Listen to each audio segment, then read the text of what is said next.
Good evening. Welcome to the Hedberg Public Library. Thank you for coming out tonight to tonight's Badger Talks program, Deciding What's True in a Polarized Society with Dr. Michael Wagner. Our program tonight is co-sponsored by the Rock County Civics Academy. Rich Gruber is here representing the Academy, and I will let him tell about why they are interested in this topic. Thank you, Mary, and good evening and welcome. It's wonderful to see the turnout that we have for this important program.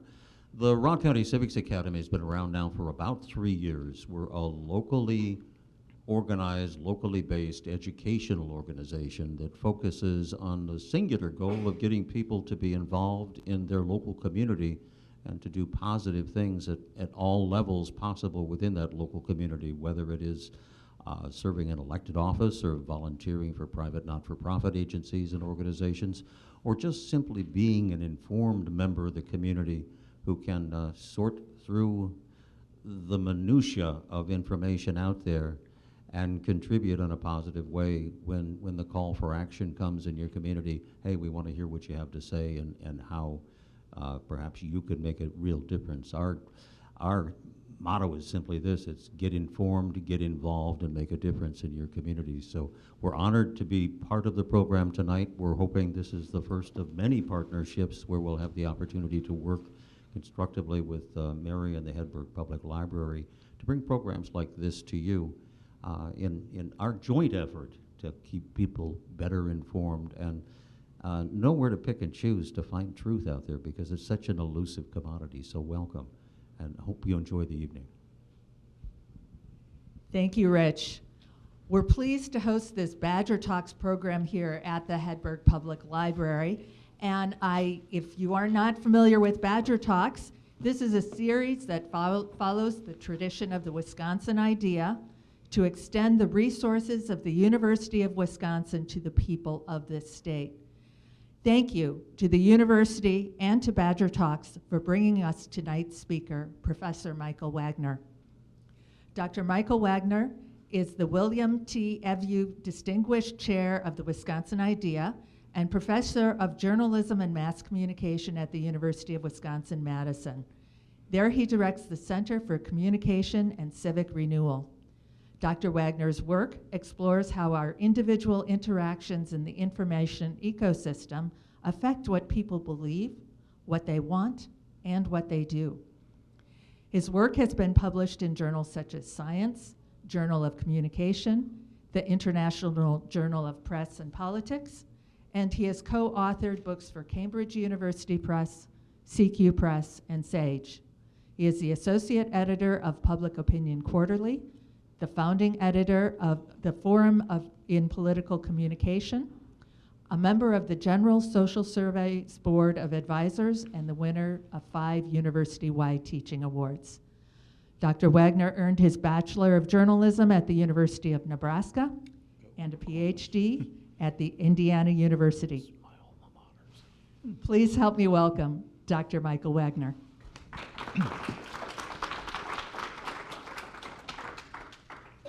Thanks, Mary. Thanks for having me, and thanks to Rich and the Rock County Civics Academy as well. It's great to be here and have a chance to talk with you all. Okay, thank you. I'm really excited to have the chance to talk with you before we all rush out and try to catch the debate, I suppose, before it gets going. So though I am a professor and have been accused of loving the sound of my own voice, I'll try to be quick so we can have a conversation and take your questions and comments so that we can have a nice conversation about tonight's topic. As Mary was saying, I got my undergraduate degree at Nebraska and my PhD at Indiana, so I've tried the other red and white Big Ten universities and have landed at my favorite of the 3, and so really happy to be here to share with you tonight some of the work that we've done in the Center for Communication and Civic Renewal, as well as synthesizing work folks have done around the globe when it comes to the really difficult question of how do we figure out what's true, and what does that have to do with where we get information, what does that have to do with the contemporary information ecosystem, and what does that have to do with our own biases as human beings here on planet Earth. And so, not to give it all away right at the beginning, but when it comes to thinking about how we decide what it is that's true, the most important things we can do are try to find the same reported information from multiple sources. Usually when something that you have not heard and that sounds either fantastic for your side or catastrophic for your side, but you can only find it in one place, odds are that may not hold up to further empirical scrutiny. And so the more we can think about using more than one source to confirm the most extreme kind of things that we learn about either our political side or our political opponents, the better. It's also important to approach things with an open mind, as we'll discover in a little bit. The thing that helps people learn the best when it comes to questions of what's verifiably accurate and what isn't is being willing to say, I don't know. Those of us who approach things with an open mind are far more likely to learn things that are true than those of us who don't, which is difficult because most of us like to be right and don't like to change our minds about things, which is part of what it is to be a human being. I want to start by just noting how we're living in a world now where we are making thousands to hundreds of thousands of decisions every day, from what to wear to whether to decelerate or accelerate when the light turns yellow. We're making decisions all the time, and we do so really quickly because we have to be efficient and get through our daily lives. It used to be that when it came to information, we were sitting down and reading a newspaper or sitting down and watching the television news at night. At the same time, almost everybody else was sitting around and doing that. And now, because of the devices most of us are carrying in our pockets, we can be connected to the world at any given point. And as a consequence, make more and more decisions faster and faster, which lead us to draw conclusions sometimes that we might not draw if we had more time to think about it. And just as an example, I like to, if this will work, here we go. So we see here, this is a post down here from Twitter from about a year ago or so. And a person whose handle is MA Catholic Mom, so maybe Massachusetts Catholic Mom, is besmirching Charles Cook and saying, you should try going to a conservative source. Open up your habits to those you would naturally dismiss, because Cook had tweeted something negative about former President Trump. And it turns out that Cook is the editor of a national conservative source, the National Review Online. And so oftentimes when we see somebody saying something we don't like, we say, oh, well, you need to figure out where you're getting your information from, and you should try a source like the ones I like. And in this particular case, what she's telling him to do is his exact job, which is writing for a conservative news outlet. And so we're quick to judge as humans. And the quickness to judge has some long-term trends attached to it. And so there's three bits of information I want to show you here. The first is the overall trust that Americans have in the mass media, or the news media, from 1972 at the far left of the screen to 2022 from the Gallup organization. They're about to ask this question again. They do it every 2 years usually. And they ask, in general, how much trust and confidence do you have in the mass media, like newspapers, TV, and radio, when it comes to reporting the news fully, accurately, and fairly? And around the time of the Watergate scandal, about 3 out of 4 of us, 75% of us, said, I trust the news media a great deal or a fair amount. And we see that this number has declined precipitously to about 1/3 of us around contemporary times. Whereas those who say none, like I literally trust nothing, has gone from almost 0 in 1974 to 38%, the largest of the response categories in 2022 were people who say, I don't trust the news media at all to report fairly and accurately in general. Now, we know that that's not true because we can go to the news media to learn who won the Badger game and who won the Packer game, and we don't decide, well, I bet you they're lying to us. I bet you this biased story is telling us that the Packers actually, they actually won and Jordan Love is not hurt. Like, no one draws those conclusions when they're reading from the sports page. But when it comes to politics, we often draw much more negative conclusions about media bias. The second thing I want to show you is our lawmakers' political behavior from the founding of the Republic until today. And what we see is kind of a blue line and a red line. From here forward, so from the mid-1800s forward, these are Republicans and Democrats in the US Congress. And it's just showing you, on average, how conservative or how liberal is the voting behavior of our lawmakers aggregated together by their political party. And we see that the Democrats have been pretty steadily liberal, the Republicans have been pretty steadily conservative, kind of an uptick in the last few years for Republicans, a slight tick to the left for Democrats in the past few years. And each of these dots is an actual lawmaker. And one thing that's interesting to me is that in the 1700s, the 1800s, all the way through the 1940s, all the way through the 1960s, some of the blue dots are way up here, and some of the red dots are way down here. And from 1980 forward, we have 1, 2, 3, maybe. So our lawmakers have become much more divided. We don't really have conservative Democrats and liberal Republicans anymore in the way that we did for most of American history. But the other thing to note is that the greatest distance apart for the two parties is now. Even bigger than in the Civil War, when we literally broke into and killed each other for 4 years. So one thing that's happening in our country is we're trusting our information less. Our lawmakers are more divided than they've ever been in terms of the bills they vote on and how they vote in Congress. And the last thing I want to point out is that our own political views have been broadly stable for the last 40 years. When we ask folks in general, are you a conservative, moderate, or liberal? Conservatives are at 36% in 1992 and 36% in 2021. Pretty steady. Number of moderates has actually dropped. The percentage of liberals has increased from 17% to 25%. So still, conservatives and moderates are the two largest groups, pretty steady. Interestingly, even though people who say they're moderate has dropped, people who say their partisanship is independent has skyrocketed. And so we have less moderates, but more independents, which is a weird kind of fun thing that's happening in the country. And so as we think about how we approach information and what we think is true, it's important to think about it's in an environment where we trust the news less, our lawmakers are more divided than ever, and our ideologies are pretty evenly divided, but with a slight center-right behavior in terms of the attitudes that people have about what it is that they want. The big problem is that things that aren't true travel faster than things that are true. And so scores of studies that examine rumors and falsehoods and how they perform online in terms of who likes them, who shares them, those sorts of things.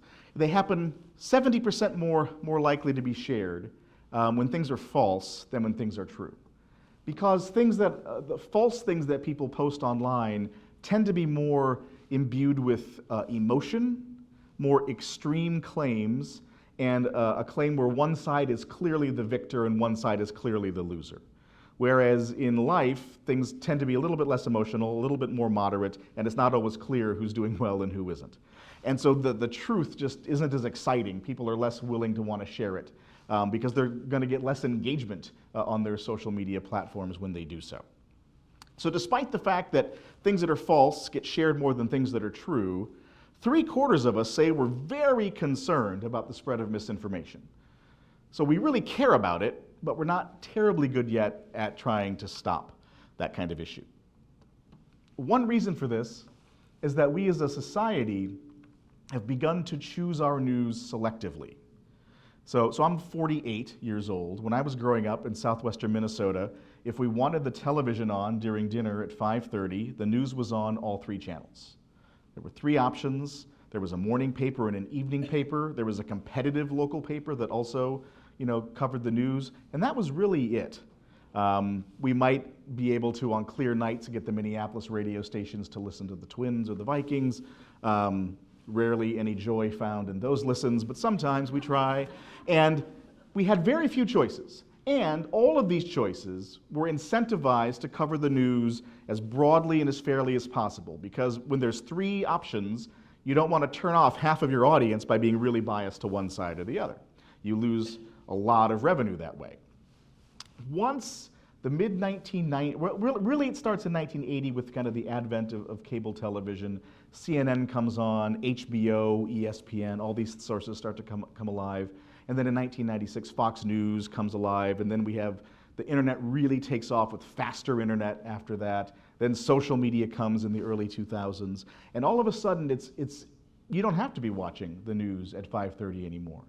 You could be watching SportsCenter. You could be watching a movie. You could be watching something on your phone, and nowadays you could be posting yourself talking back to people that you're watching on the news at the very moment that they're talking to you.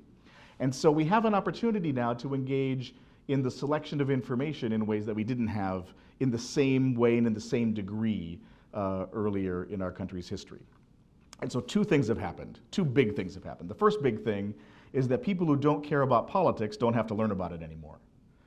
The news was on at 5:30, and that's what we were watching, because that was our only option. Now at 5:30, those who don't want to watch the news can watch something else and be entertained. Those of us who care about the news and care about politics now have two choices. We can continue to watch the same kinds of options that we had in the earlier information age, or we can choose a source that tells us that not only are we right, the other side is wrong, dangerous, un-American, not to be trusted, evil, all of these kinds of things, right? And so some of us are consuming news in ways that are leading us to become more extreme, choosing those more extreme lawmakers that we were looking at on the previous slide, whose behavior is a little bit different than it used to be. And so we're trying to figure out as researchers, well, is it that people are really selecting into this, or is it just they're watching what's on, they're watching what's entertaining, what is it that they're doing? And so different researchers have come up with different kinds of experiments to try to figure out how do people pick their news. And one of the ones I think is the most inventive is one where people are exposed to a list of headlines like they might see on Google News or Apple News or Yahoo News, just kind of a list of here are headlines, and then at the end of the headline, just in parentheses, we varied who the source was. Was the source Fox News?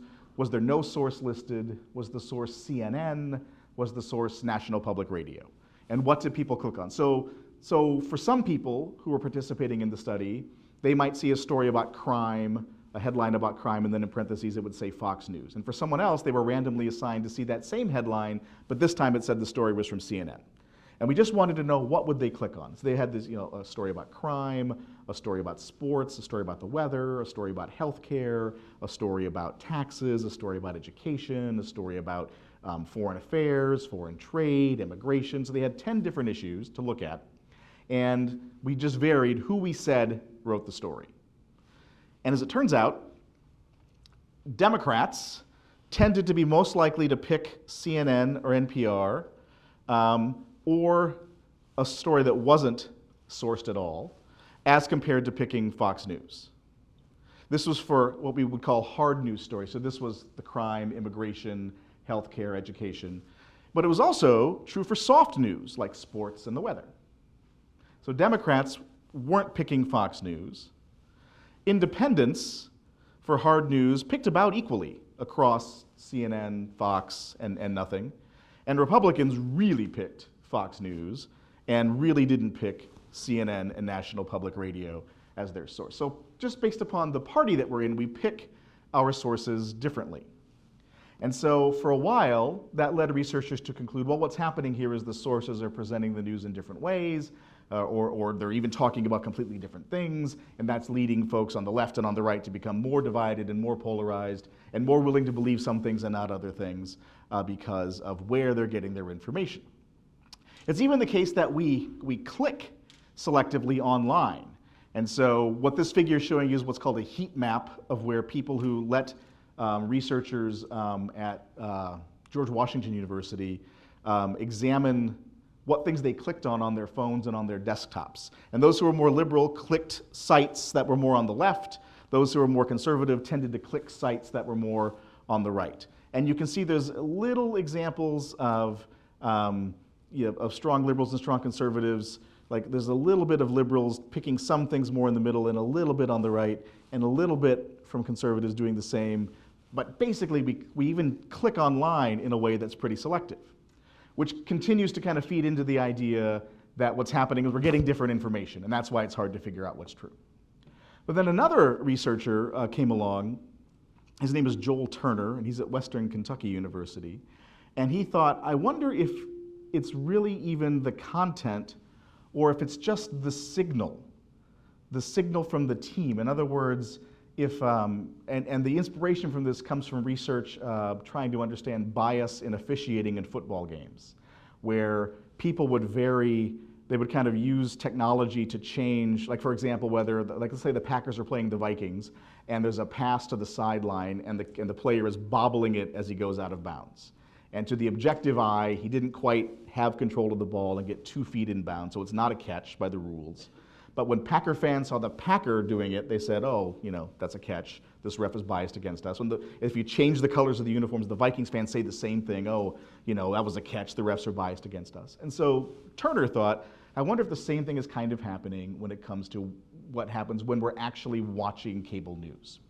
And so Turner did a study, and then we replicated it to help to see if it was true in different kinds of contexts. And so what you're seeing is some data from our replication of his study where it turned out to be accurate. So what we did was we invited people into like a little lab on campus that's just an easy chair and an end table and a television set and a plant. And so they're sitting down to watch television.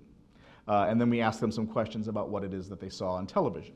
And so we had a local news anchor from a media market in Illinois, in southern Illinois, who wouldn't be known to people in Madison, read a couple of different news stories in front of a green screen, which is the screens like the meteorologists stand in front of that you can superimpose anything in the background. And so they read a story from CNN, they read a story from Fox, and they read a story from the Associated Press. And what we did then was vary which logos and which newsrooms were on in the background. So sometimes the person was reading the CNN story and looked like he was on CNN, other times he looked like he was on Fox. And the same with the Fox story. And when they read the stories, after they read them, we asked them, how biased did you think that story was? So we could think about this in terms of saying, so on a scale of 0 to 50, where 25 is a good, solid, right in the middle, unbiased piece of American journalism, and 0 is completely liberally biased, and 50 is completely conservatively biased, how would you rank the story? And it turns out the words the anchor said didn't matter at all. What mattered is what the people thought they were watching. So when Democrats thought they were watching CNN, 25, right in the middle, great job. Exact same words, exact same inflection, just change the background to Fox. Look at this conservative bias that I'm watching now and am being forced to be subjected to. Same thing happens to conservatives. Fox News does it, beautiful, right down the middle, just like we like it. It's on CNN, what a bunch of liberal claptrap, right? So part of what happens is we make a judgment based upon who's giving us the information, which makes it even harder to decide what's true. So the deck is stacked against us as individuals trying to figure out what it is that's true. But we're not the only problem. It's not just our fault. In fact, a little of this is our fault, but there's lots of other folks whose fault this is. This data now comes from research we've been doing at the Center for Communication and Civic Renewal. And so one bit of misinformation that exists presently about the COVID vaccine is that it causes infertility, which it doesn't. It works differentially well for different kinds of people and has other kinds of issues, but it doesn't cause infertility. And back 2 Marches ago, 7 people on Twitter started tweeting that the COVID vaccine causes infertility. And at that time, using digital scraping tools where we're looking at these, looking for keywords online and then seeing who's tweeting about what and comparing it to what various scientists have told us is accurate or not, we see that there were 7 people engaging in this. 5 folks retweeted it. So not even each person who had sent out the first message got it shared. And when those 7 people wrote, only 2,000 people saw it, 2,100 people saw it. A couple of days later, 63 people start engaging in the misinformation tweets, and now 13,500 people saw it, which is more than my hometown of 11,191. Right? So all of a sudden, my whole hometown, like the equivalent of that, has seen this claim that's not true. 2 weeks after that, we're up to 35,000 people, and a couple of days after that, we're up to 50,000 people. And so it doesn't take very long for claims that just kind of get invented out of whole cloth to find a life and find a home with people sharing that information. And it's still, even then, it's not that many people. 7 billion people on planet Earth, 131 that we can identify who are originating a false message, and only another 246 that share it. That doesn't take that many people to make this happen. Another problem is that journalists get regularly duped by people pretending to be someone else online.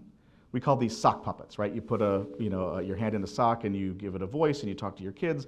The same kind of principle can happen online. And so one of my favorite examples is there was this account on Twitter called TENGOP. So, and if you look at like the photos that they had, it looked like they were trying to represent Tennessee's Republican, the state Republican Party of Tennessee. That is not 10 GOP. Like it's just a person pretending to be representing the Tennessee GOP. And so all of a sudden, news organizations start writing stories quoting the Tennessee GOP, which of course is not the Tennessee GOP. And from Andrea Mitchell on MSNBC, all kinds of folks doing this kind of thing. And also, even the Anne Frank Center got involved. All these sorts of things sometimes can happen. And so news organizations regularly get duped. One of our graduate students named Joe Lucido did a study of different news organizations that ran what was later revealed to be an account operated by Russian sock puppets that they found: the New York Times, the Wall Street Journal, the Washington Post, ABC, NBC, CBS, Fox, CNN, MSNBC. All of our major news sources had it quoted at least one account from social media saying, this account posted on social media when it wasn't actually the person that it claimed to be. So how do these things go viral? What's the secret sauce to get that truth, or that falsehood, to get the falsehoods retweeted or shared more often than things that are true?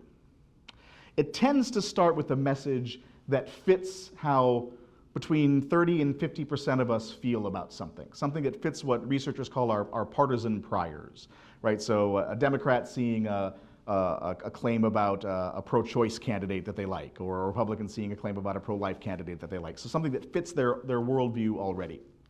And a great example of how this works came in 2016 on November 9th, just a little bit after Election Day. So at this time, it was President-elect Trump. So President-elect Trump travels to Texas to give a speech, kind of a post-election victory kind of thing.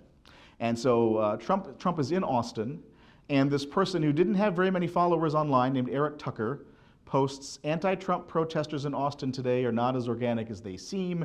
Here are the buses they came in." And we see in the photograph a picture where we can count 1, 2, 3, 4, 5, 6 buses. So it is true that in this photograph there are buses, and it does happen to be in Austin, Texas, so that's also true. And not long after he posted it, an account with just a few hundred followers had 16,000 shares on social media, very quickly that same day. Then political elites pick up that message. President-elect Trump talks about a very open and successful campaign, and now there are professional protesters incited by the media protesting. Very unfair, right? The next day he posts this, the 10th, 213,000 likes as an example on social media. The Free Republic, which is a right-leaning website, they posted, "They found the buses." So now it's not even that there were buses. We knew this was happening all along, and now we've uncovered them. Here they are. We found the buses. And it's dozens lined up, when we cannot count dozens in this photograph. We can't count dozen in this photograph. And it's the only photograph that exists of these buses. Now we're dozens, and they were somehow magically found. And this message also shared, over 800,000 people see this message the next day. Ideological news media then follows, and so other right-leaning sources pick up the same message. Right-wing news, well, guess who's bussing in all those anti-Trump protesters? And now the folks are also burning flags and rioting in the streets. I see no flags burning, I see no riots in the streets in this photograph, but now we have dozens of buses with riots in the streets and burning flags, and we knew this was going to happen all along. Figures, anti-Trump protesters were bussed in, #fake protests. And so all of this is from the Gateway Pundit, another right-leaning website. So in this particular case, and this happens on the left as well, this example's from the right, and then on the 12th, so this is 4 days later, that same account who started it all posts a thing with the word false emblazoned over the top, and writes, "The big bad post is gone," so he deleted his post. "Its memory shall live on. Let's keep the conversation going." He starts a blog, not surprisingly to get some more attention. You see that 70 people, not 16,000, have liked the true message. The buses were driving accountants from one hotel to another at a conference. That's what the buses were doing, as it turns out. So not dozens of flag-burning riotous protesters, paid professionals or anything like that. But that's how this kind of happens. Someone makes a claim that fits how some people think, they share it without thinking, other people see it and share it, it gets into the news media ecosystem, they start sharing it, and all of a sudden it's everywhere. And so that's kind of what happens. What kinds of folks are most likely to share these things? What kinds of folks are most likely to believe things that end up not being true? We've conducted a set of surveys of Wisconsinites, and also then comparing Wisconsinites to folks in other states, other swing states usually, like Pennsylvania and Michigan and Ohio and Georgia. And we'll ask folks a wide variety of questions about where they get their information. We'll ask them questions about different conspiracy theories. We'll ask them different questions about political knowledge. Do they know who has the majority in the House or the Senate? Do they know who decides if a law is constitutional or not? Those sorts of things. We'll ask them some questions about basic facts, about issues that are in the news. You know, have more Israelis or Palestinians been killed since October 7th? You know, just kind of things where there's an objective answer to those kinds of questions. And then we'll try to figure out who's more likely to believe things that aren't true. And in this case, we're interested in especially who's more likely to believe in conspiracy theories. Some things don't matter, right? Here's party identification from the most strong Democrat to the most strong Republican, and the line is flat. The level of conspiracism is not higher among Republicans, is not higher among Democrats. It tends to be higher among the side that lost. There's got to be a reason we lost. It can't be us. Something had to have obstructed us from winning. And so it's not a partisan attitude that conspiracy theory belief is. It's not even really just talking to people who are like you. So this is called homogeneous political talk. So we ask people, tell us the 3 people you talk to the most about politics. What political party do you think they're in? How often do you talk to them? We also, of course, ask the participants what party they're in themselves.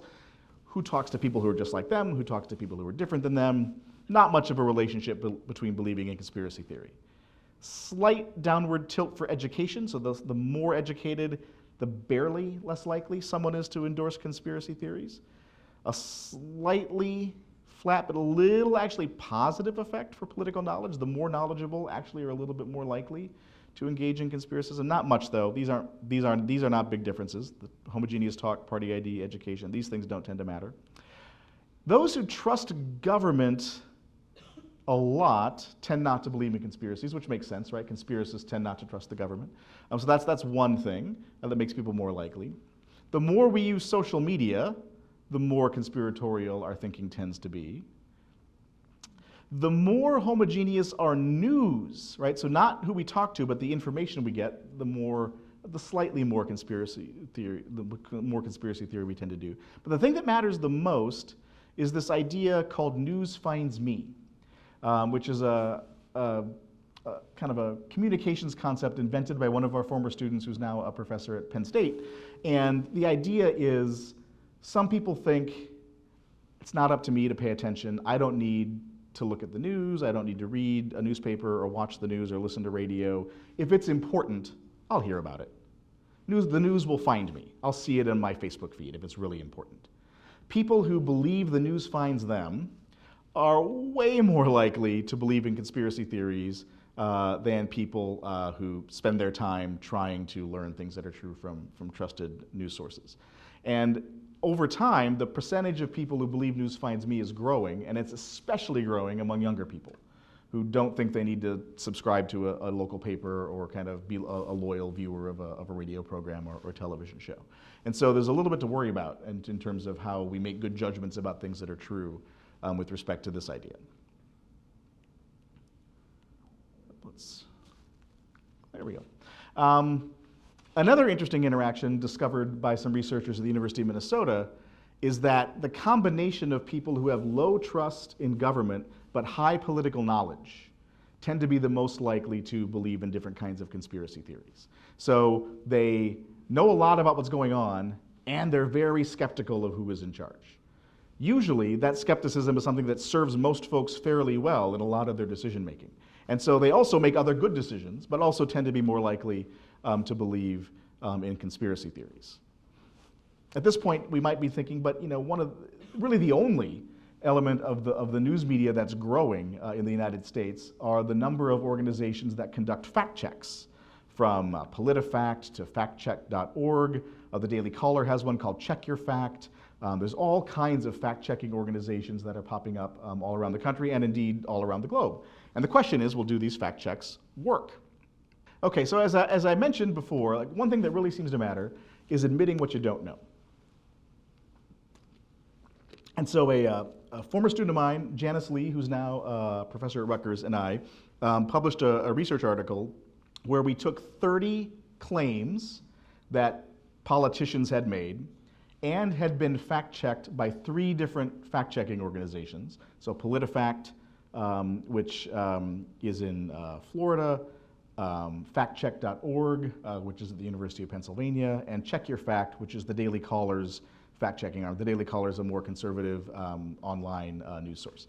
And so if all 3 organizations checked the claim and they all agreed about what was verifiably true or not, we used that claim in our study.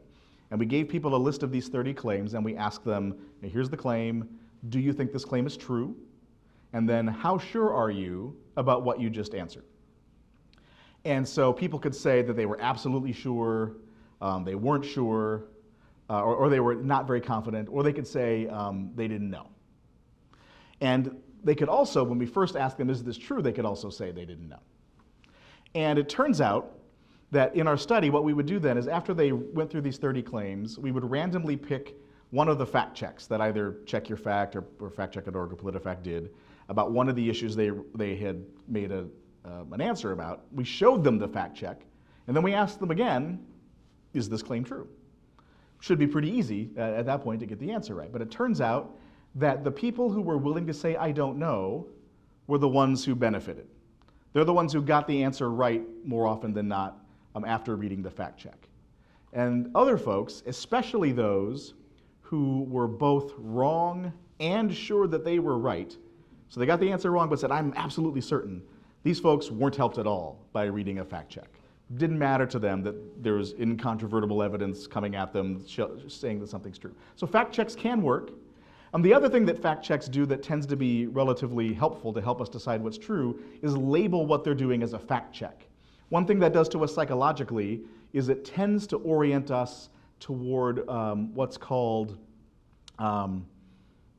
it moves us away from directional reasoning, where I'm trying to reason to keep believing what I want to believe, and it gets us to reason in a way that's called an accuracy-based motivation. So if something is labeled a fact check, this is a clue to our brains, aha, the things that are coming here are about facts, I want to be accurate as a good citizen, and we tend to be a little bit more likely to recall things when it's a fact check and more likely to believe things that are true when it's called a fact check.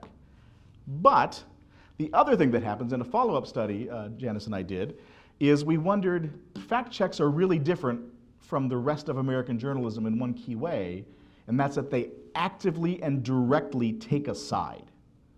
Most traditional news organizations don't explicitly take a side. They might shade their stories in ways that benefit one side or another. They might quote more people from one side or another. They might quote a really good argument from one side and a weak argument from the other side. But they don't explicitly say, we think this is true. And fact checks say, we think this is true. And so after we exposed folks in another study to different fact checks, we first found, once that we kind of replicated our finding, okay, so the uninformed learn, and calling something a fact check helps orient people to try to be accurate. But then we asked them, hey, did you think that story was biased? And they thought the fact checks were biased. If we showed them the exact same story but took the words fact check out of the headline, they didn't find it to be biased. And so they might help us make better decisions, but they might have a long-term cost. We might think, oh gosh, I can't go to that source. I know that source is biased. Biased towards reporting things that are supposed to be verifiably true, but biased nonetheless. And so one thing that we find that happens over and over and over is that individuals tend to engage in this process to keep believing what it is they want to believe.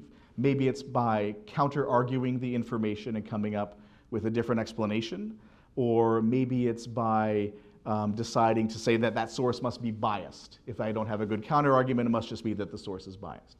And we engage in this kind of reasoning because we are motivated to keep the opinion that we already had. And this is a human trait. All individuals do this to some degree. And it turns out that people who do this the most, or engage in this motivated reasoning the most, which is to say they stick to their views even in the face of evidence that they are wrong, are the educated. Because when we, especially those with a college education or more, because in college and in graduate school, you're trained to use evidence to make arguments. And if you're really motivated to keep believing what you want to believe, you'll keep looking for evidence to make the argument that you want to make, right? And so we see this kind of thing happen all the time. We see this happen, on the left for many years. A lot of liberals strongly believed that childhood vaccines caused autism. And there were lots of blogs and left-leaning political sites online and more left-leaning radio hosts who would say vaccines cause autism.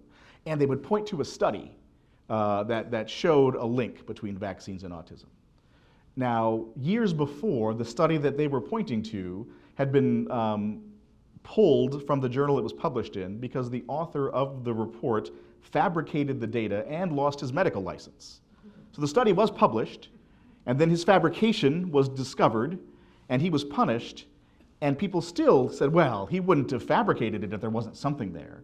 I mean, there had to be something, right? So people on the left would engage in this kind of, well, he must have known. There's just too many things that don't add up, and would keep trying to think of other reasons to keep believing what it is that they wanted to believe.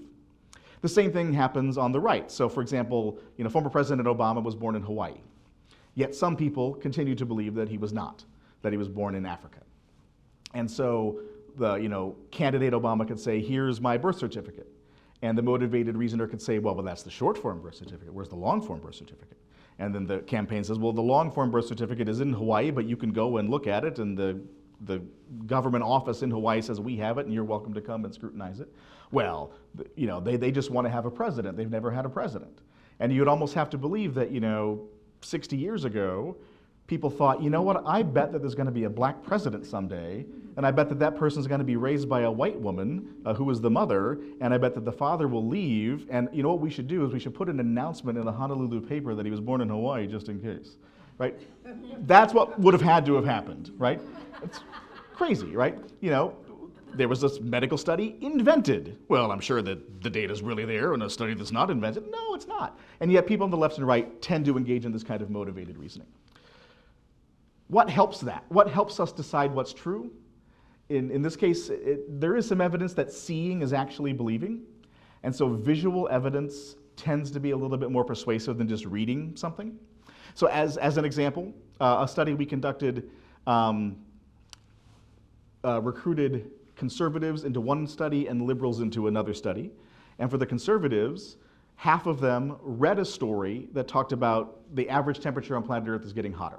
Didn't say why, didn't say who was to blame, just it's getting hotter. And conservatives are no more likely to believe that after reading the words. In the other condition for the conservatives, we showed them this, which includes evidence from NASA, from the Hadley Center for Climate Research, the National Climate Data Center, and the Japanese Meteorological Agency, all of them showing you the average temperature on Earth from 1940 to 2015. And there's a pretty steady relationship of it going up. And there, seeing was believing. And those who saw that information said, okay, I guess that, look at that, the Earth is getting hotter. In the liberal condition, go back, there we go. Half the liberals read a story that said, during the most recent war in Iraq, there was a time when American soldiers were getting attacked in really high levels. There were lots of injuries, some deaths, and it was a kind of the worst period of casualties in the war. And then President Bush, George W. Bush, initiated a plan called the Surge. And after the Surge was initiated, fewer Americans were hurt and fewer Americans died. And when liberals read that story, they said that can't be true. Bush should not have done this war, can't be true. And then we showed them this picture. Here are the number of attacks on American soldiers. Look at them increase from January of 2004 to right before the surge begins. The surge begins, and look at that. The number of attacks go way down, all the way back to January 2004 levels by July of 2008. And then the liberals in that condition, oh, look at that, I guess it did work. And so seeing tends to give us some way of believing things that are true. But both of these examples came in the pre-AI age, right? Both of these examples came before we're getting better and better as a society at making images that are pretend images, masquerading as true images, making audio recordings that sound like Joe Biden telling people not to vote in New Hampshire, which happened in the primary season, where there was an audio recording. The visuals of people talking still aren't quite, they still don't quite persuade us. It doesn't quite line up in the way that we intuitively understand how humans talk. But that day is coming. And it's going to be harder and harder for us to figure out what's true. To collectively agree about what's true, we really need widespread dissemination of what's true and what's false. And that process needs to be transparent.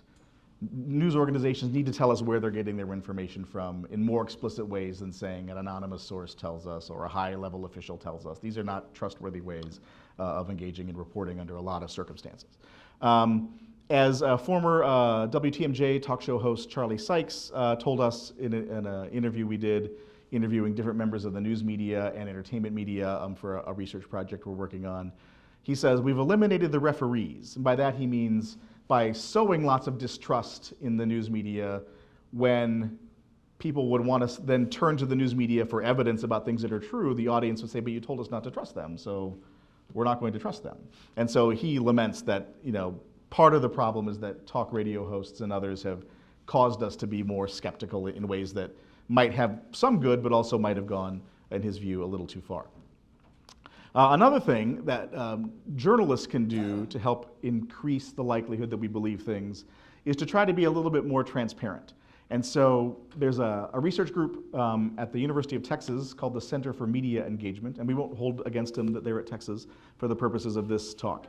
And so one thing that they do is they partner with news organizations, and then the news organizations agree to change how they tell stories to see if that helps to build trust in their audience or not. And so one thing that seems to help is having a little sidebar next to the story called Behind the Story. Why did we write this story? Who did we talk to? Where was it written? Who did the editing? Have we had to correct anything? Were there different versions of the story that changed? Because you might click on your local newspaper's website and see a headline, and then later it's the same story, but the headline has changed. Have we changed this? Is any older versions? Who wrote this? How did we do this? And so just listing those things tends to build some trust in how people share information. And then the other kinds of things that matter are participating in their project called the Trust Project. It also seems to help a little bit if you provide a link to who's running this place, who runs our news organization. We're going to make it easier for you to contact them, provide links to citations and references.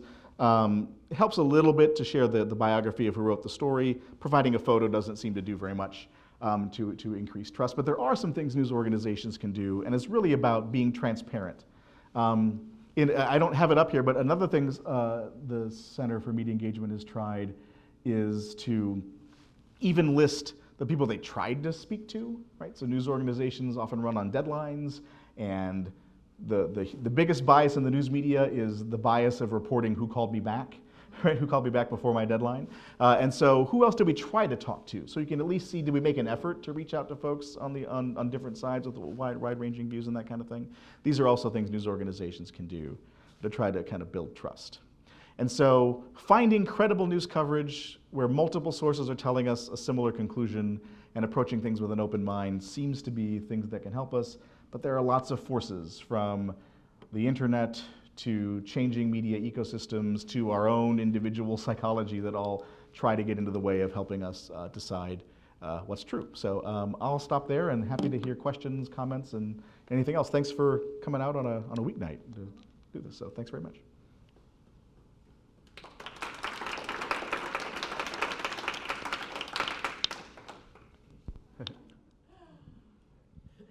I don't mean to be a skeptic, because I don't think I am. But just out of curiosity, as you mentioned, we are seeing more fact checks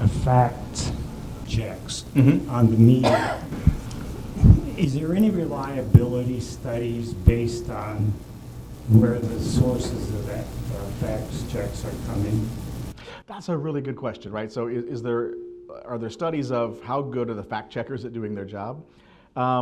there's not a lot of systematic research because to really do it right, you would have to take a large and random sample of fact checks folks have done and figure out, are there other sources that can persuasively tell us what's true, and then see how well that they do.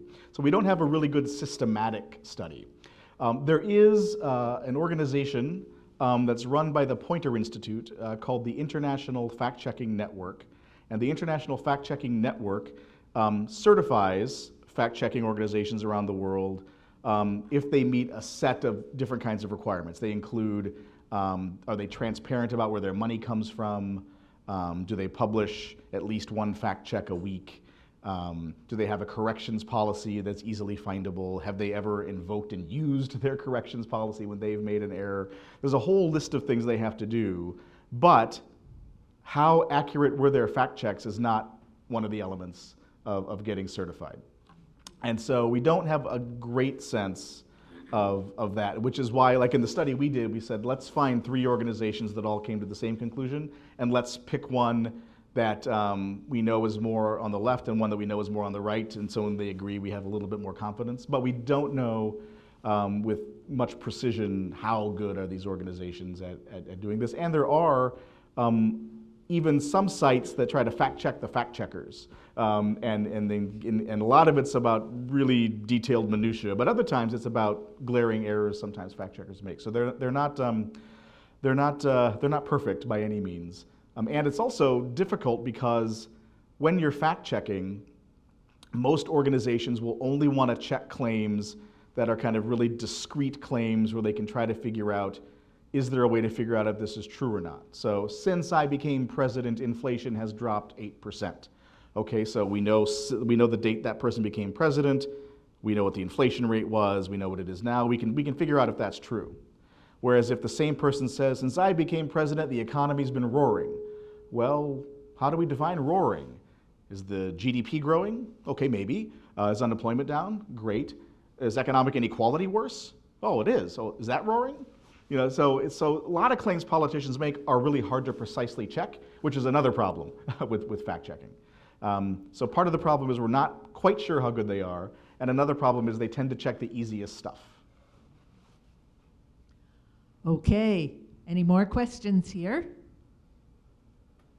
Yes, sir. All right, let me come around with the mic. Get your steps in today. That's good. Absolutely.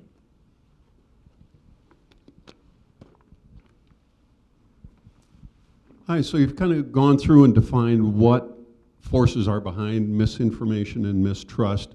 As a journalism professor, what tools do you give to your journalism students to help build trust and credibility? They're heading out into a much different world than journalists of a decade ago. That's right. And what tools do you give them to help build trust in the work they do? So one thing is showing their work. And so we require, when our students write stories and make claims, they have to link to the source that they got, or if it's a source that was from an interview, they need to provide a link to the full transcript of the interview. So that if anybody was curious, they said that the Department of Defense's report showed X and then linked to that. So at least somebody can go and look and see if that was right.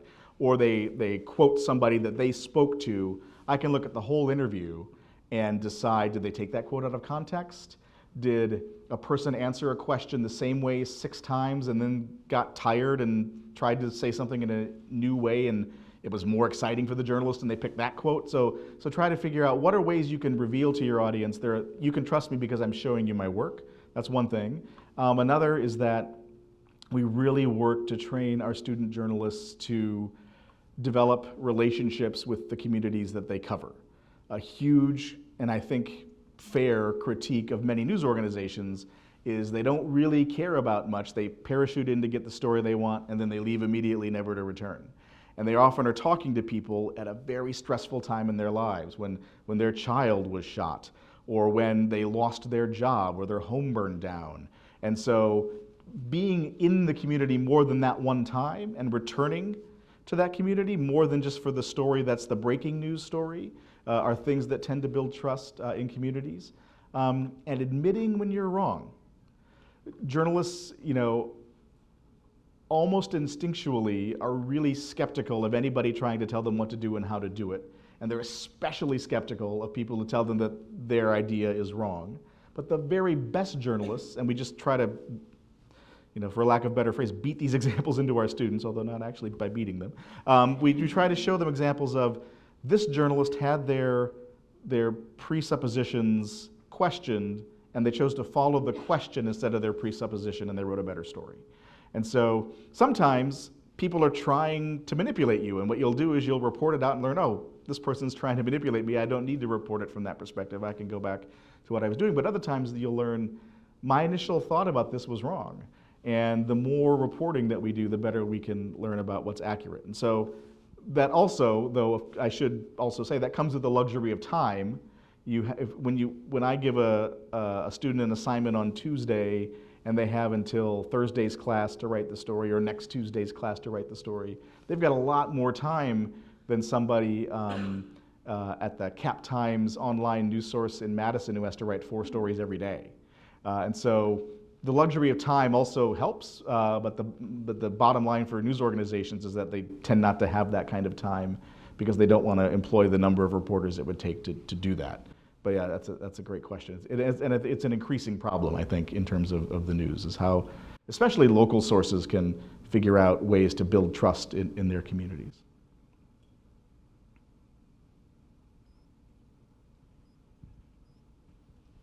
Okay, coming back.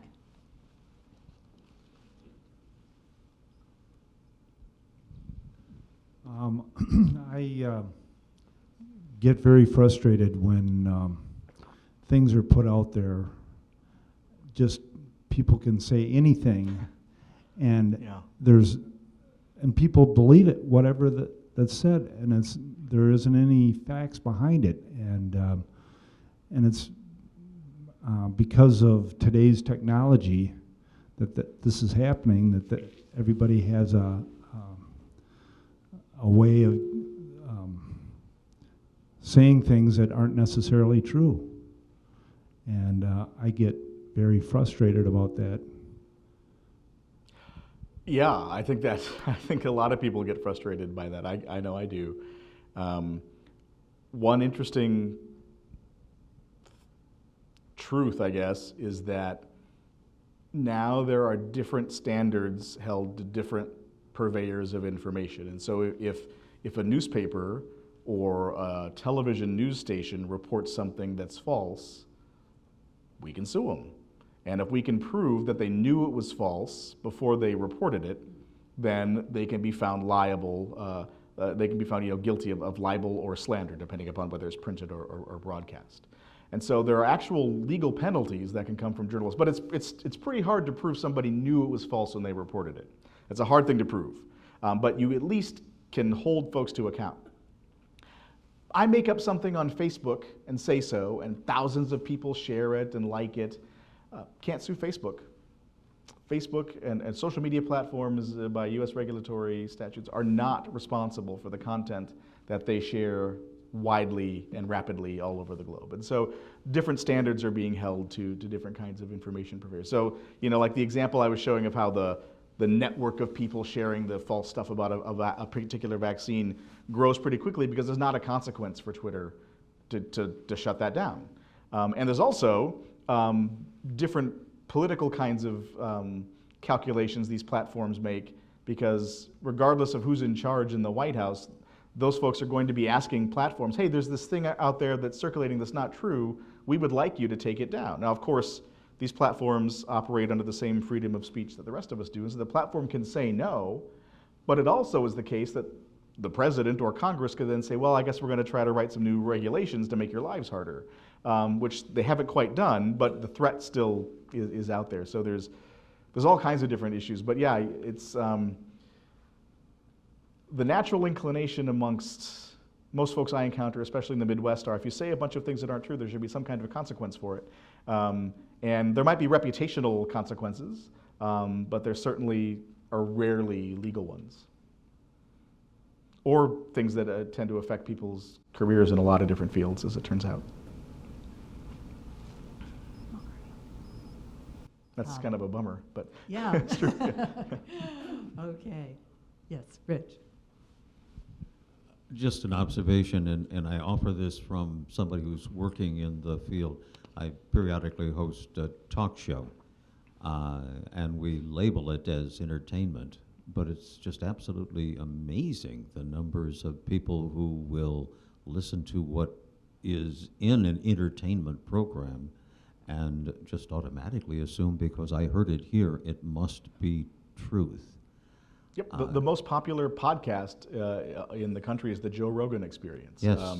Who was, like an actor on news radio in the 1990s, hosted the show Fear Factor for a while on NBC, and now has a really popular podcast. He's a very engaging interviewer. Has been pivotal to Andrew Yang's presidential aspirations, Bernie Sanders' career, RFK Jr.'s career. So he's not really an ideologue. He's a skeptic and doesn't like the system, and so has lots of folks on who ask questions about that. But lots of things that are on his show don't end up having the virtue of being true. But it's the most popular podcast on. It's also super entertaining, right? And it's not just politics. It's about mixed martial arts fighting and staying in shape and taking responsibility for yourself. There's all kinds of elements that are really entertaining that people really like, and there's this kind of political element kind of rolled in. Well, it's almost as if there should be a disclaimer at the front of most material that I'm not presenting this as a graduate of the University of Wisconsin School of Journalism. I am presenting this as a graduate of the University of Wisconsin School of Drama, Theater, and Creative Writing. But even when we tell people that, we still struggle as an audience. Like, a newspaper has a section called opinion. It's right there in bold at the top of the page, and people are like, how can this newspaper take these biased opinions? Like, it is opinion. That's the opinion part of the paper, and that's different than the news part of the paper, and we still kind of struggle with that.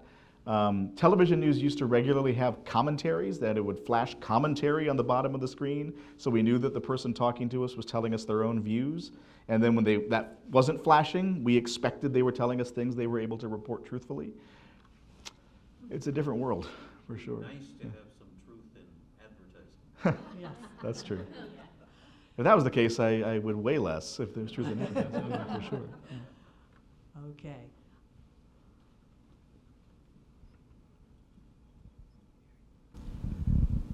What would you suggest to do? The latest falsehood, I think, that's going on Facebook right now is concerning the illegal immigrants from Haiti are eating pets. I have some friends.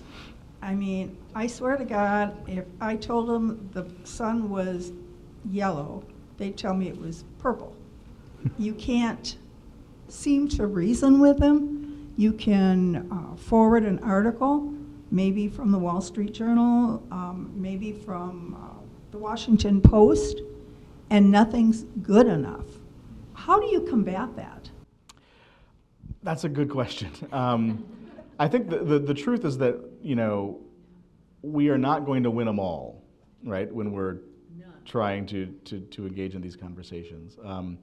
I think the research about how to talk to folks who are deeply committed to a thing that is clearly false is like the advice tends to be lead with your heart and not your head, right? If facts worked, then showing them the facts would be enough, but obviously that's not enough, right? And so instead, trying to let people know that you care about them, trying to let them know that where you're coming from in terms of the values you're trying to express. So I'm trying to talk to you about things that I think are accurate, because I believe as a person that accurate information helps us make better decisions. Maybe not perfect decisions, but better decisions. And so I'm trying to share things that I think are accurate. That's the value I'm trying to share. Why is it that you think this is true? And listen, which is really hard to do when you know someone is wrong, right? That's one of the hardest things to do, I think, when someone is wrong, is to listen. But the evidence suggests that when people feel heard, they're more open to counter-arguments, but they tend not to be open to direct facts. The other kind of thing that tends to work, and we're testing now to see if this works like at larger scales, is this technique that researchers, actually two alums of our department, one's now at Georgetown, one's at Minnesota, it's called observed correction. And so the idea is that, so let's say I'm posting something on my Facebook page that isn't true and we're friends. You posting, Mike, you're wrong, isn't going to persuade me.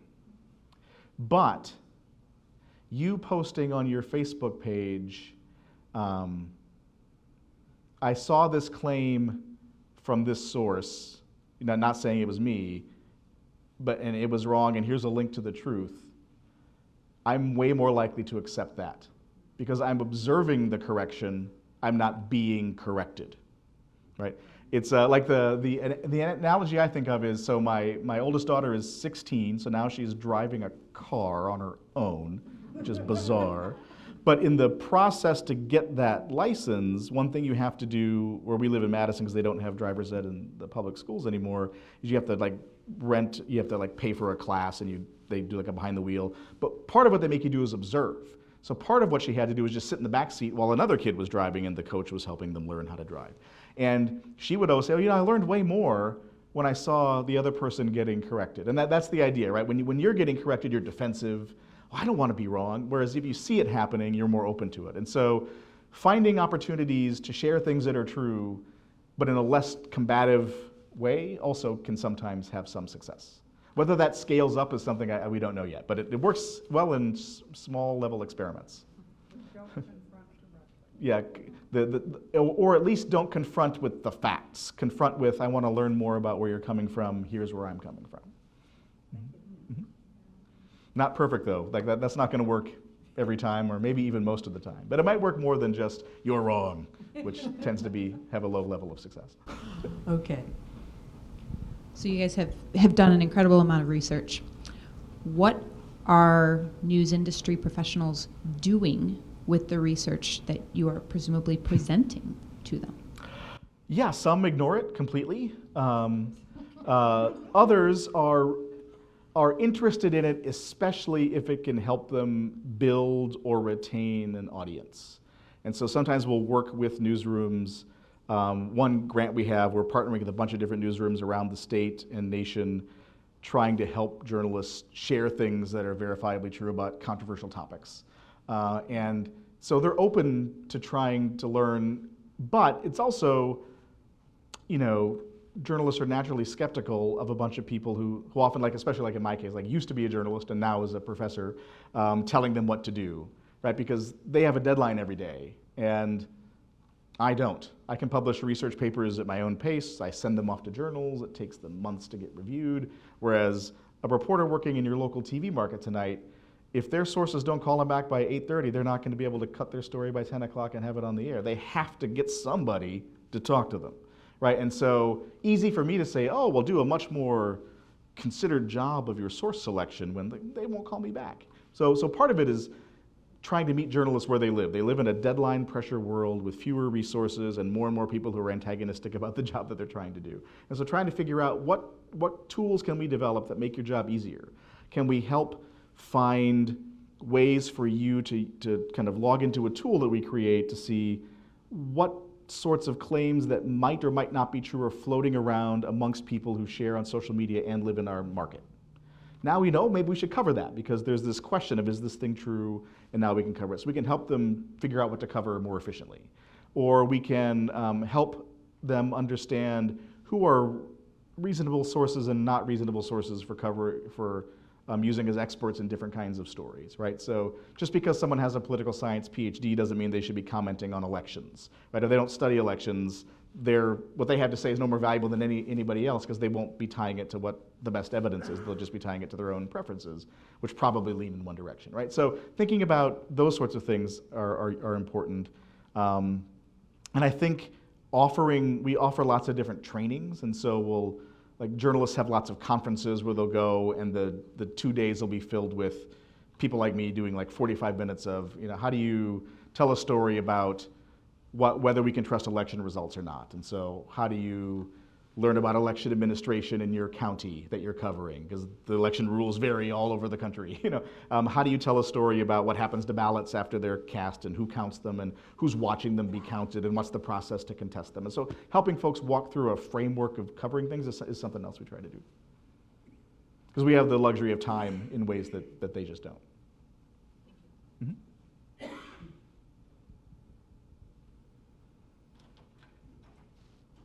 on the front. Okay.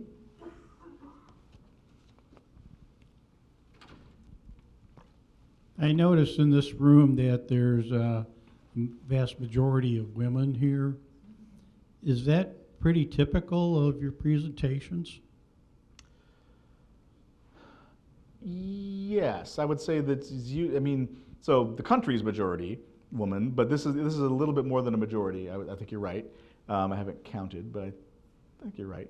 But yeah, I would say in general, there tend to be more women who come out to these kinds of events, at least around Wisconsin. But I wouldn't say that it's 70-30 or something like that.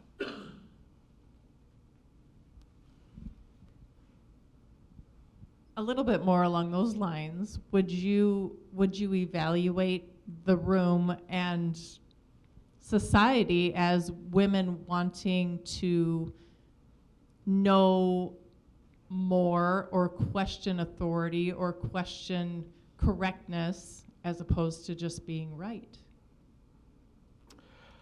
There are not a ton of gender differences in knowledge.